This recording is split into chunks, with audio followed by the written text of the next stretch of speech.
Hello guys! Today ay tuturo ko po sa inyo kung paano gumawa ng homemade sanitizer.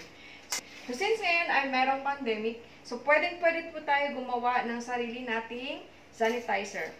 So ang kailangan lang po natin guys ay 70% alcohol, and also, kailangan din natin ng aloe vera moisturizing gel. Ito yung nagpapamoisturize ng ating mga kamay. So, kailangan din natin ng sukat, pangsukat, at, of course, may hiwagang, sandok. At guys, kailangan din natin ng food coloring. Also, any so, ang gagamitin ko po is ang rose oils kasi mabango po siya. Marami po to, nabibili po ito sa mga mall. And meron din po akong in-order sa Lazada na hand sanitizer bottle. So, pwedeng-pwede po kayong gumawa nito guys. Kung gusto niyo po na makatipid kayo, pwede kayong gumawa sa bahay ninyo. At gaya nito, example ito sa akin, pwede easy to carry po, pwedeng ilagay sa bag, pwedeng ilagay sa jeans ninyo, kung meron kayong pantalon, ganyan. Para madali lang siya gamitin. Ganyan.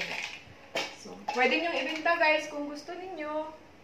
Pwede din for family, sa mga anak ninyo, pwede nyo ibenta. So, ngayon guys ay simulan na natin kung paano gumawa ng hand sanitizer.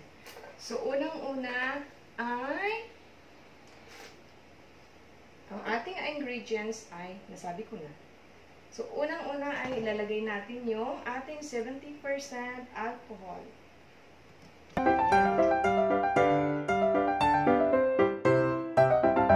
And 4. Ayan. And then, 2 cups of aloe vera moisturizing gel. Ihahalo natin, guys.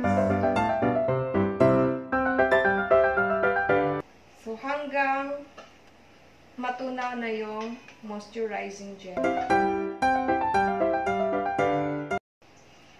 Malambot po ito sa kamay guys kasi meron siyang moisturizing.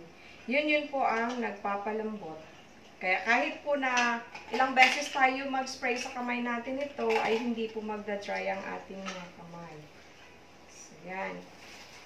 Proven and tested po guys kasi ito yung aking ginagamit everyday. Wow! Ito kasi lahat ay ito, nabibili ito sa Watsons. Yan. Walang halong tubig. And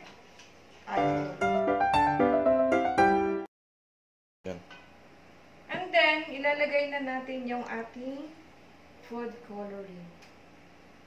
Konti lang guys, yung pwede, yung magbibigay lang siya ng color sa sanitizer na ginagawa ninyo. And then, ang essentials oil po ang gagamitin ninyo. Kahit anong klaseng essential oils. Merong lavender, merong orange lavender. Yan, magbibili nyo po yan sa SM.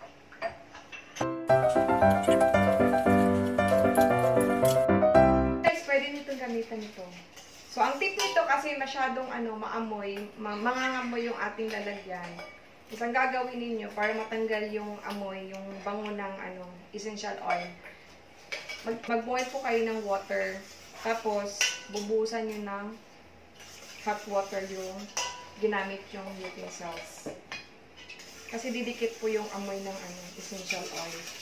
Matapang po kasi. So guys, ilalagay na natin siya sa hand sanitizer bottle. Gagamitan natin ang funnel para hindi mabubuhos yung sanitizer at hindi masasayang.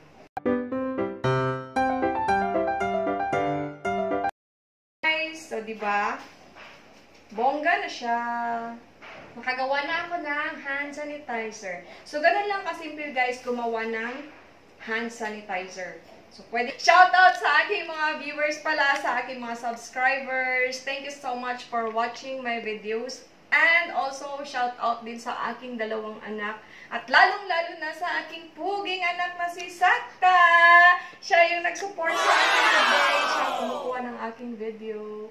And please like, share, and subscribe. Bye!